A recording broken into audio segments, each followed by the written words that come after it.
Mitologi Jepang adalah salah satu mitologi yang ada di masyarakat Asia Timur. Selain mitologi Cina dan Korea, Jepang dengan mitologinya juga punya keunikan dan cerita sendiri tentang sejarah, dewa, kepercayaan bahkan mitologi, di mana agama atau sistem kepercayaan bersinggungan dengan cerita mitologinya. Di antaranya yaitu agama Shinto, Buddha, Taoisme bahkan agama Hindu. Dasar dari cerita mitologi Jepang itu diawali dari manuskrip atau teks sejarah yang bernama Kojiki, Nihonsoki, dan Fudoki. Di zaman Jepang kuno, tiap-tiap daerah yang ada di Jepang punya kepercayaan yang hampir mirip atau seragam, dan semua cerita itu dikumpulkan dalam Taka Manohara atau kisah mengenai rumah para dewa dan dewi mitologi Jepang. Dan cerita mitologi Jepang sempat berubah sedikit seiring bergantinya kekuasaan, tapi rujukan yang digunakan masih tetap sama seperti sebelumnya, hanya ditambahkan sedikit kisah rakyat dan seni.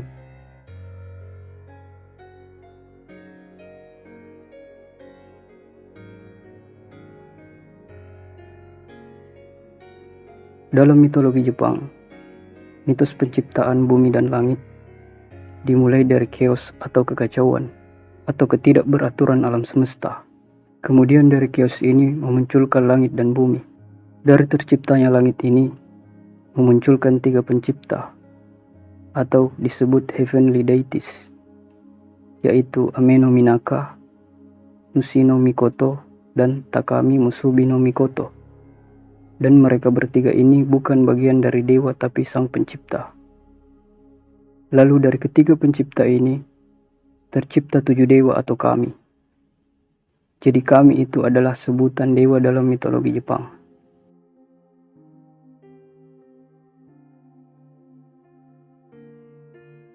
Lalu dari 7 dewa yang disebut Mikoto ini menciptakan sepasang dewa dan dewi lagi. Mereka berdua bernama Izanagi dan Izanami. Kalau kalian nonton anime Naruto atau film Naruto, mungkin kalian tidak asing dengan nama dewa ini. Izanagi dan Izanami ditugaskan oleh para dewa untuk menciptakan Jepang pertama kali. Lalu para dewa membekali keduanya sebuah senjata berupa tombak yang bernama Ame no Noboko, atau ada yang menyebutnya Ame no Nohoko. Mungkin kalian tahu apa pelafalan yang tepat dari senjata ini? Silahkan komen di bawah. Lalu kedua dewa ini diutus pergi ke Ame no Ukihashi, atau sebuah jembatan antara bumi dan langit. Kemudian dari jembatan itu mereka mencelupkan tombak Ame no Nohoko ke dalam lautan. Ketika tombak itu diangkat, dari tetesan air dari tombak itu kemudian berubah menjadi sebuah pulau. Lalu di pulau itu mereka membentuk sebuah kehidupan baru.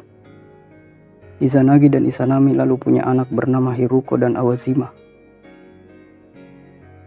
Namun karena kedua anaknya ini bentuknya tidak sempurna, akhirnya mereka diasinkan ke laut. Selanjutnya mereka punya anak lagi, yaitu 8 pulau besar atau disebut Oyashima.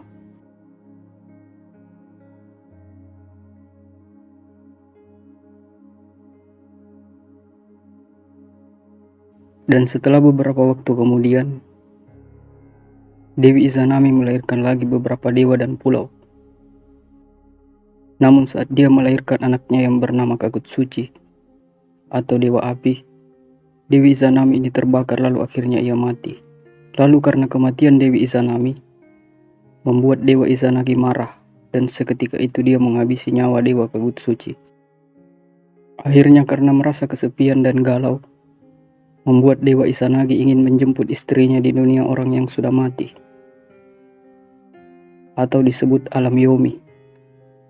Setelah mencari istrinya di alam Yomi, akhirnya ia bertemu dengan Izanami istrinya di dalam gelap. Dia kemudian meminta istrinya untuk pulang bersamanya. Namun Dewi Izanami mengatakan semua itu sudah berakhir, sebab dia sudah memakan makanan di alam Yomi dan menjadi bagian dari alam tersebut. Izanami sudah tidak bisa dibangkitkan kembali menjadi seorang dewi. Lalu Dewa Izanagi menyalakan api di tengah kegelapan itu dan melihat wajah Izanami. Dan alhasil ia sangat terkejut melihat wajah Dewi Izanami yang cantik berubah menjadi mengerikan dan membuat Dewa Izanagi takut. Dan akhirnya ia meninggalkan istrinya di alam Yomi,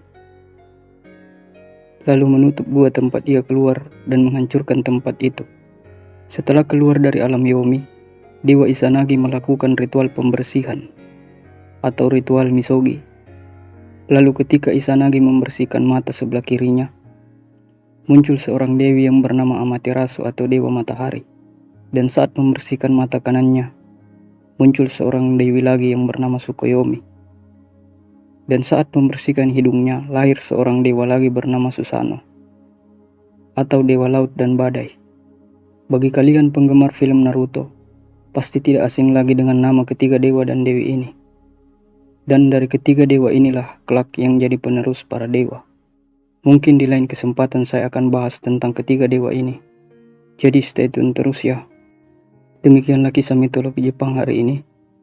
Kalau ada kisah yang kurang lengkap yang saya ceritakan, bisa kalian tambahkan atau ada yang mau koreksi silahkan.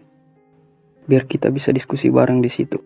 Itu saja untuk video kali ini. Sampai jumpa di next video. Bye.